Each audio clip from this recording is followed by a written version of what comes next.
بسم الله الرحمن الرحيم.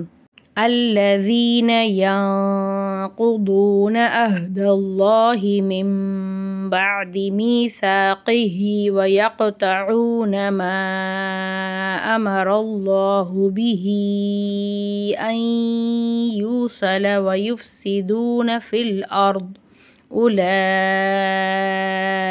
هم الخاسرون. அல்லதீன இந்த ஆயத் எந்த ஒரு ஹரக்கத்துமே இல்லாத ஒரு அலிஃபில் ஆரம்பிக்குது. இந்த மாதிரி ஒரு ஆயத் எந்த ஹரக்கத்துமே இல்லாத ஒரு அலிஃபில் ஆரம்பித்தா அது பக்கத்தில் லாம் இருந்ததுன்னா கண்டிப்பாக அந்த அலிஃப்க்கு நம்ம ஜபர் போட்டு தான் ஓதணும். அப்போ இந்த ஆயத்தை நம்ம அல்லதீன அப்படின்னு தான் ஆரம்பிக்கணும். அல்லதீன யாங்குதூனல சுக்குன் பெற்ற நூனுக்கு பின்னாடி காஃப் வருது. காஃப் இஹ்ஃபாவுடைய எழுத்து. அப்போ அங்கே நம்ம குன்னா செஞ்சு ஓதணும். யாங்குதூன அஹ்தல்லாஹில அல்லான்ற வார்த்தைக்கு முன்னாடி ஜபர் வருது. அல்லான்ற வார்த்தையை வல்லினமாக ஓதணும். அஹ்தல்லாஹி மிம்பாதியில் சுக்குன் பெற்ற நூனுக்கு பின்னாடி பா வருது. இங்கே இக்லாபுடைய சட்டம் வருதுனால அந்த நூனுடைய சப்தத்தை நம்ம மீமா மாற்றி குன்னா செஞ்சு ஓதணும்.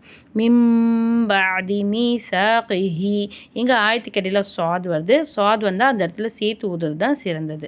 அதனால் அந்த இடத்துல சேர்த்து ஊதுனேன். மீசாகிஹி யக்தஊனல சுக்குன் பெற்ற காஃப் கல்கலாவுடைய எழுத்து. அதனால் அதை நம்ம அசைச்சு ஊதணும்.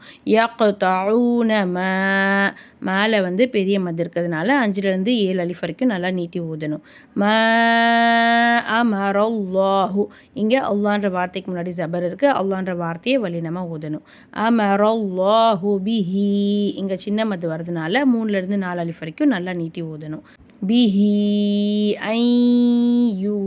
ஐயூசல்ல சுக்குன் பெற்ற நூனுக்கு பின்னாடி யா வருது. இங்கே இதுகாமுடைய சட்டம் வருதுனால குன்னா செஞ்சு ஓதணும். ஐயூசல வயுஃப்சிதூன ஃபில் அர்த்ல சுக்குன் பெற்ற ராக்கு முன்னாடி ஜபர் வருது. அந்த ராவை நம்ம வல்லினமாக ஓதணும். ஆயத்துக்கு இடையில இங்கே தா இருக்கிறதுனால கண்டிப்பாக இந்த இடத்துல நம்ம நிறுத்தி தான் ஓதணும். உலாயிக்கல பெரிய மது வருது. 5லேருந்து 7 அலிஃப் வரைக்கும் நல்லா நீட்டி ஓதணும். உலாயிக்க ஹுமுல் ஹாசிரூன்ல ரா மேலே பேஷ் இருக்குது. ராவை வல்லினமாக ஓதணும். ஆயத் ஜபரில் முடிஞ்சிருக்கிறதுனால சுக்குன் வச்சு இந்த ஆயத்தை நம்ம நிறுத்தணும்.